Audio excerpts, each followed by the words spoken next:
It's Friday, June 18. This is the news on PBCJ. I'm Simone Absalom Gale.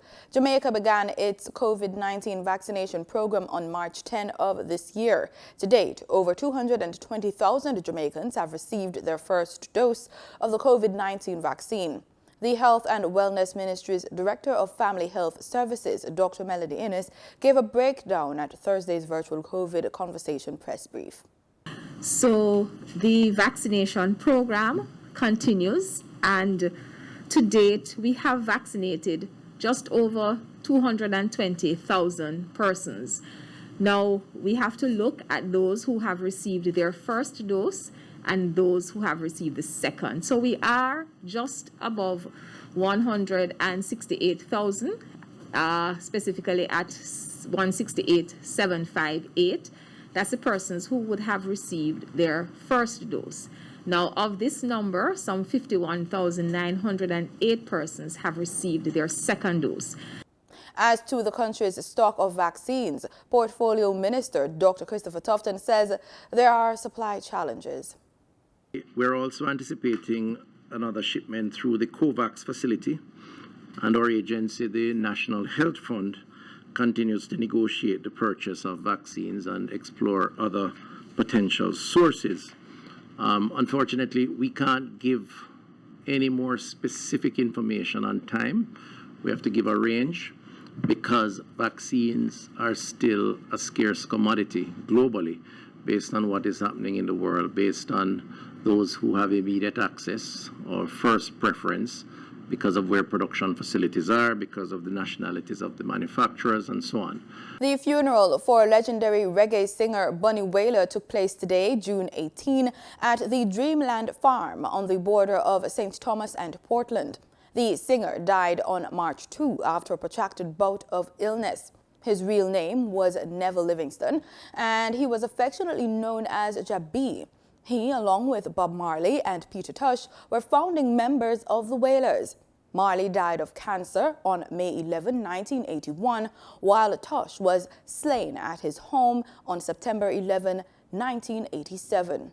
Bunny Wailer enjoyed iconic status and received numerous awards throughout a distinguished career. Carl Francis reflects on the life and works of this outstanding Jamaican. Neville O'Reilly Livingston was born at the Kingston Public Hospital in 1947. At 7 years of age, his family migrated to St. Anne. He attended the Stephanie Elementary School and became close friends with his schoolmate Robert Nestor Marley. His family relocated to Kingston. Soon after, the two families became one and lived together in Trench Town. Bob's mother had a daughter with Bunny's father. Sometime later, they met Peter Tosh, who had moved to Kingston from Westmoreland to find work as a welder. Livingston was extremely talented, blessed with a natural aptitude for music. Though not formally trained as a musician, he could play a guitar and wrote his own arrangements. In 1963, Bunny Wailer formed the Wailing Wailers with his stepbrother Bob, their newfound friend Peter Tosh, Junior Brathwaite, and Beverly Kelso. The 1960s was a melting pot. Jamaica was a newly independent nation and new musical genres such as ska were emerging. The Wailers rode in on this wave and the group shot to fame with Simmer Down and began touring.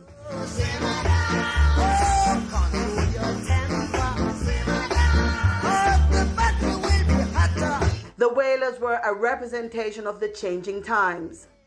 They would trade their clean-cut beat-bop style of the 60s to embrace the revolutionary spirit of the 1970s, embodied by a philosophical shift to Rastafari and reggae.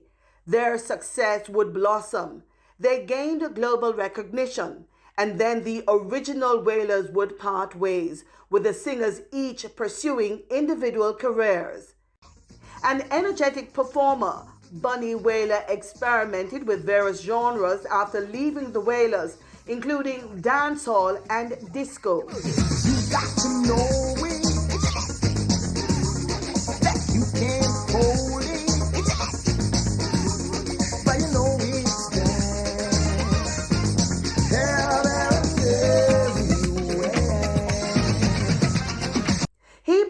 focused on his spiritual faith and built on the Rastafari movement, which has had a significant impact on Jamaican culture and the world.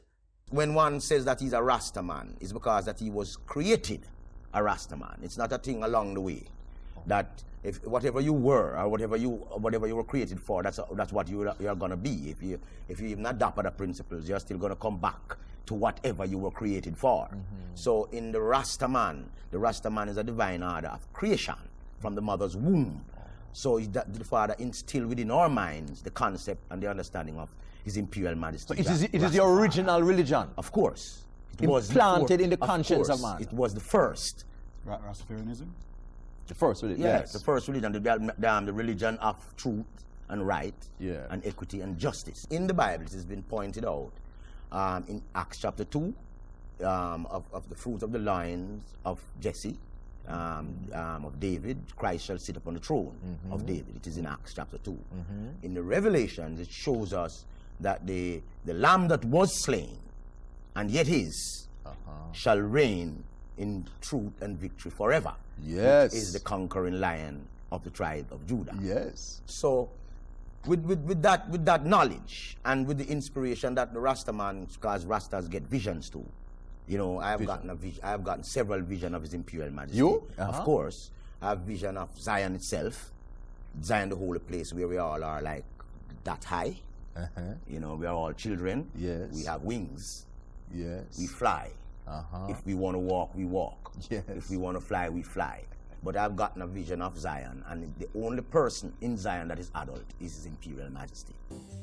He devoted his life to music and experienced a number of highs and lows. Bend down low. Let me tell you what I know. In 1989, he came face to face with a jarring paradigm shift. The 80s saw the country moving away from hard reggae to an evolved offspring, which was dancehall, a genre known for its risque and sexually explicit approach. Then give me 90 if you dead and bury. 90 come guess where Wobia man say. Me 9 bed and not drink whiskey. Bunny Wailer appeared on Sting that year, a show billed as the greatest one-day reggae show on earth. But the crowds made it clear that they did not want his brand of reggae and hurled the bottles on stage to bring home the point. A principled man, Bunny Wailer was forced to retreat. Sting incident was like a catastrophe where it led up to a clash in a situation that people promoted these two youths into rivalry, and that created a division even in the people who supported these youths. Yeah. And it also went as far as that politics was introduced, because we know where Jamaica people never stop at nothing. They always take things to the extreme. And Sting was one of those extremes that someone would have died, maybe die in the national night, because someone should have died, because it was a clash to kill. And there was even a coffin there, there was a hearse there, and there was all the symbols of death. Yes. So I being there, I think it was a blessing that I gave a prayer of life. Yes. And out of that, it vexed Lucifer, that he said, well, let's sprinkle some shandy on it. That can't work. His prolific musical career spanned over 40 decades. In that time, he produced 24 albums and won 3 Grammys.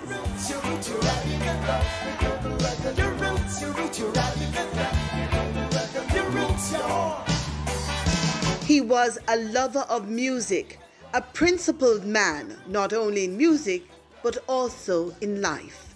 Music has principles where you have chord principle, you have a key principle, you have to be singing on chord, you have to sing in the right key, you have to change, the chord change, you have to change with that. The music has to relate to the melody of the song and all of that principle, you know, that I have learned by listening. He was extremely vocal on the need to maintain values of peace and unity, and bemoaned the lack of values being reflected in music, a trend he says is partly to be blamed on the media. The media has been promoting the lesser side of this great reggae music, and out of that it has encouraged the youth to more be inclined to dealing with what makes money and what gets them there, you know. Yes. And out of that, you find a lot of youths having in them conscious lyrics, but because of the requirements of the promoters and all of these people who are lazy and don't want to spend the proper amount of money to produce a record, yes, so as to get the right result and all of that, then it goes where these little youths are encouraged into doing what the producers want them to do. And then the media themselves should be censoring whatever is being played on the radio and television and all of that kind of stuff. The music was never this. The music didn't start where it is now, that we could say that we are reversing, we are going backwards. The music started with classical music with Jimmy Tucker and the people like Joe Higgs and Wilson and Alton and Hedy and all of these original people who made the music authentic. That's right. And a trend and a tradition that was followed by all the rest of people who followed after, like myself and Bob and Peter and all the rest of musicians. So it was where the DJ revolution, because you had DJs like Big Youth and U-Roy before Big Youth, and those people related to the music on a cultural manner without degradation of any kind, you know, relating to women lesser than what women should be, you know, the way women should be treated, you know. So it's like, out of that, we find that even the women get carried away, where admirations go, where a man would want to admire a woman, the less clothes that she has on, he would get, you know, involved in noticing her or admiring her, and then she would feel that in her getting even more naked, then she would be getting more admiration. And then the DJs see that, and they start framing lyrics from that, and then it becomes now a thing. He believed slackness in the music contributed to the increased provocativeness of women in the way they dressed, while simultaneously eroding the level of respect being shown to women. For a man to just admire a woman because of her flesh, then women are in trouble, because there's going to be less choosing of wives among these women, you know, when a wife is already naked, that a man would never want someone that every other man's eyes are upon. So I don't think it's going to work out good in the long run. And then the women should see that they are abusing themselves, and they are supporting that abuse by, you know, reacting even more naked, because every day you see where it's getting even worse and worse. So it's like, if you pass a madman on the street naked, for the first time it might shock you. Second time it has less shock on you. Third time less shock on you. And then after a while you get used to seeing that madman that you pass him and brush shoulder with him and don't even notice. Yes. So that is what the women are taking themselves, take time and becoming unnoticed. Bob Marley died in 1981. Peter Tosh in 1987. This left Bunny Wailer as the last singer left of the original Wailers band. He was one of the most celebrated musicians and greatest proponent of Jamaica's reggae music. He died on March 2, 2021. The gift of his music remains to inspire us all. Only the best is good enough. And if we want to make sure that we put down things that can always be weapon, you know, I think we should make sure we do that one time. And For the news on PBCJ, I'm Carol Francis.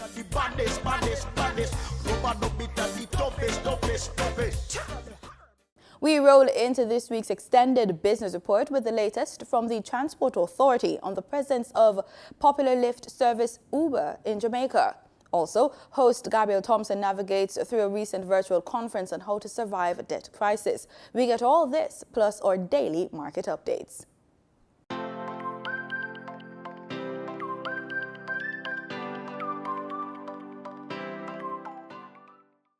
The Transport Authority says American ride-sharing company Uber has not received permission to operate on the island. On Tuesday, Jamaicans in Kingston, St. Andrew and St. Catherine were able to download the Uber rideshare application, request rides or sign up to become drivers.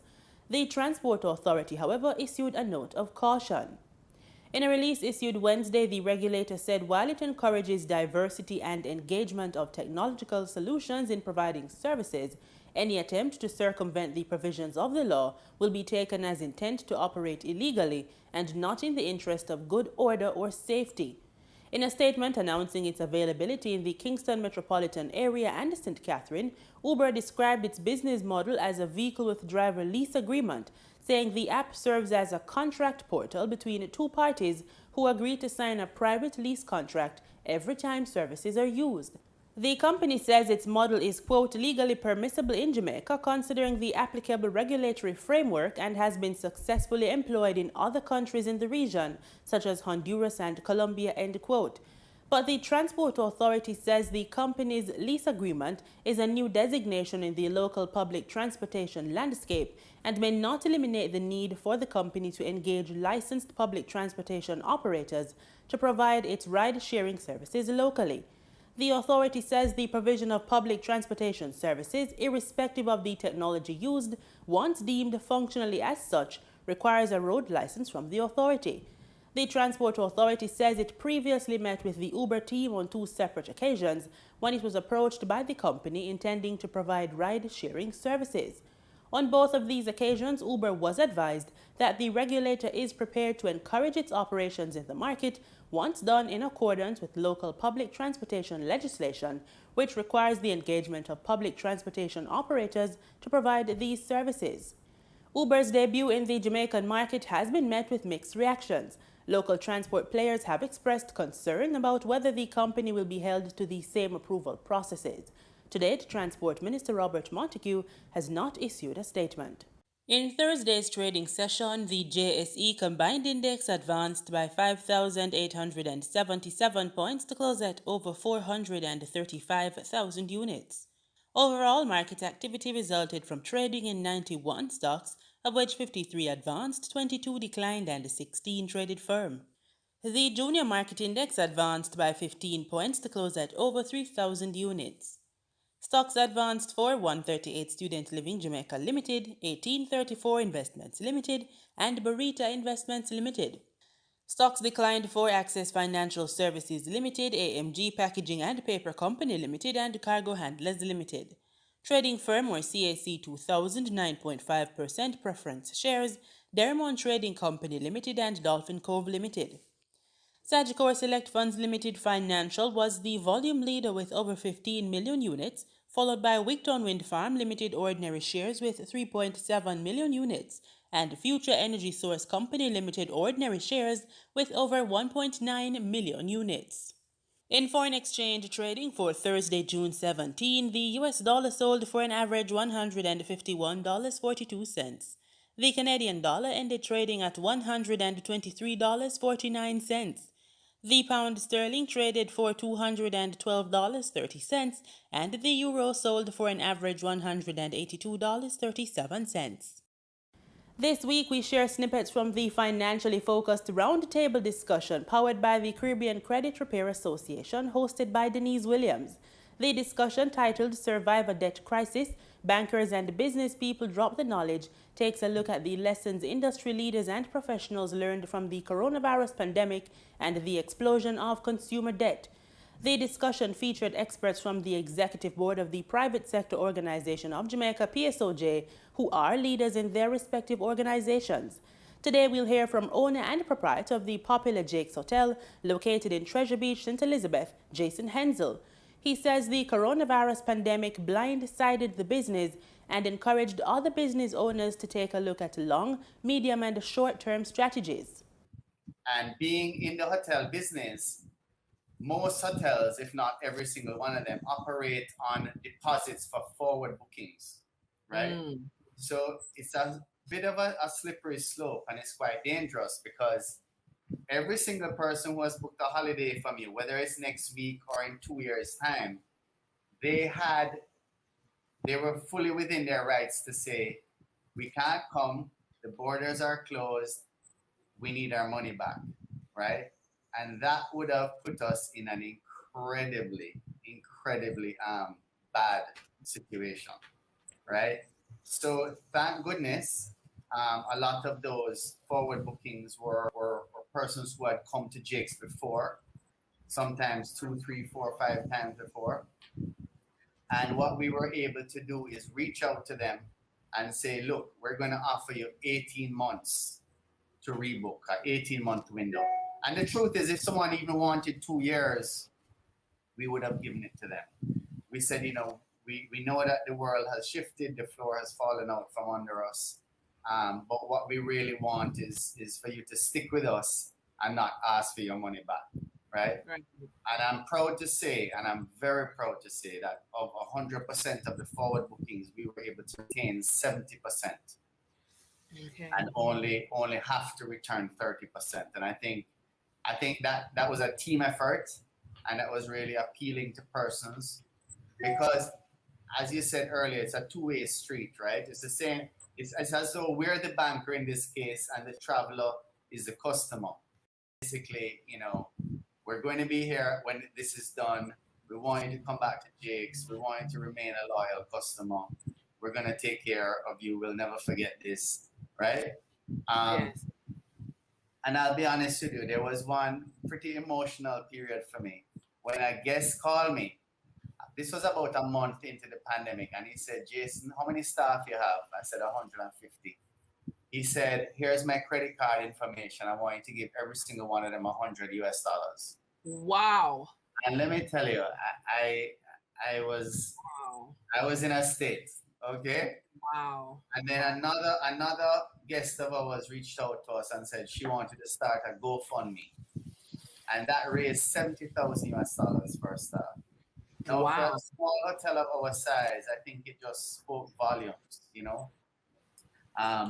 So we did have to let staff go during that period of total shutdown. You know, we had to look at our cash flow, which was non-existent. Mr. Hensel says businesses should communicate effectively with their creditors and shares how real estate investments cushioned the pandemic's blow. First thing to do is to try and hide, right? So let's call every single one of our creditors. The same way we were asking our customers to stay with us is the same way now we need to go to our creditors and say, look, this is the scenario. We're going to be good for it. Stick with us. Let us work out some type of a payment schedule. And this included the government for taxes and payroll taxes.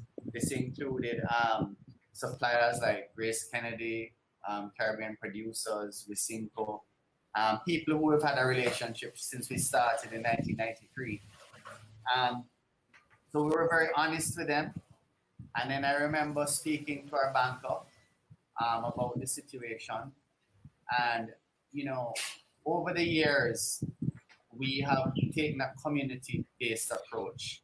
And in the good times, when we had money, what we did is we bought land. So we created a land bank. And I looked at that land as like, you know, if everything went fantastically great, we would develop it ourselves. If it went somewhere in the middle, we would sell some and keep some. And if everything, for some reason, went really bad, we would be able to sell the land.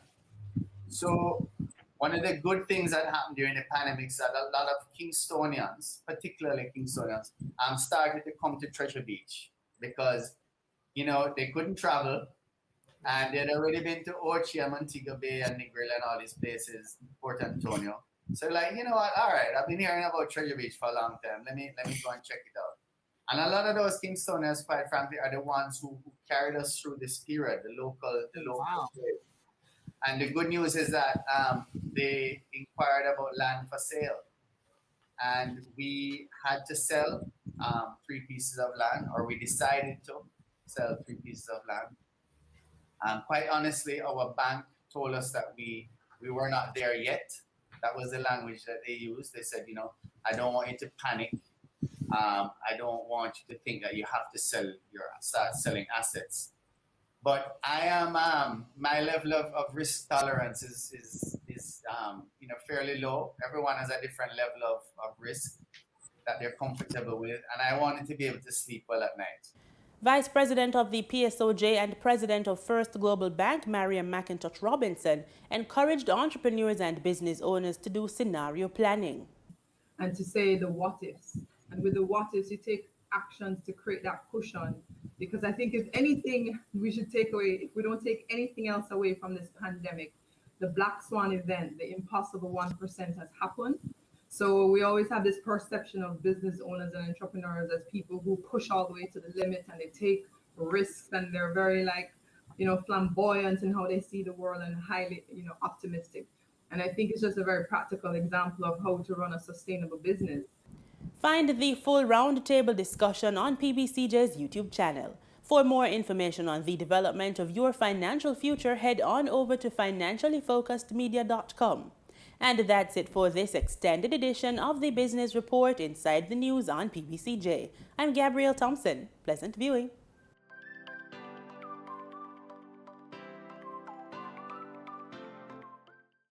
Time now for regional news. One social activist in St. Kitts and Nevis says cruise tourism will not return to its former glory and is urging authorities to begin looking at different ways to structure the hospitality sector. Andre Huey of SKN News reports.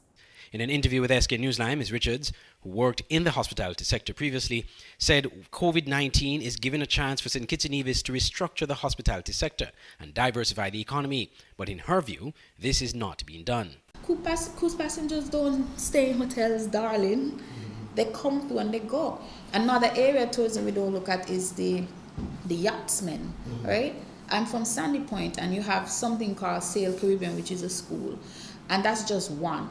And during the summer, you would see all these, it look like ants, the amount of people coming off of these yachts.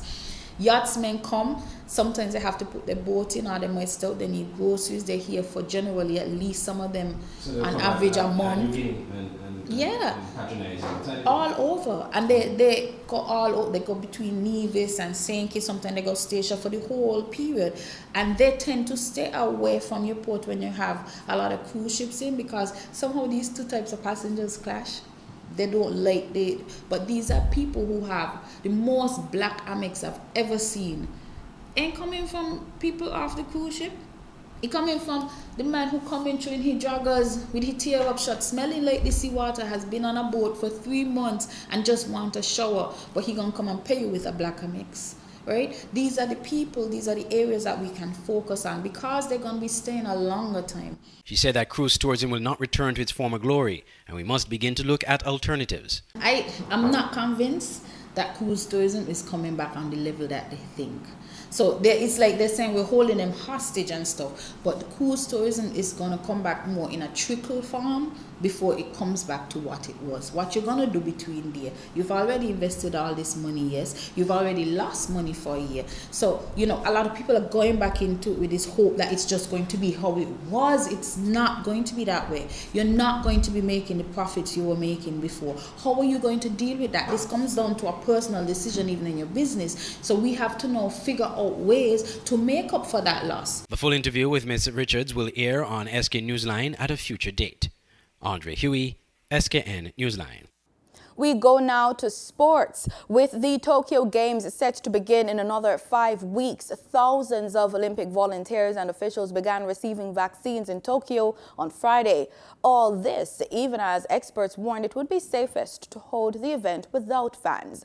Organizers are in the home stretch and are scrambling to finalize virus rules and get participants vaccinated in time. They also face a controversial and difficult decision over how many domestic fans, if any, will be in the stands for the pandemic-postponed games.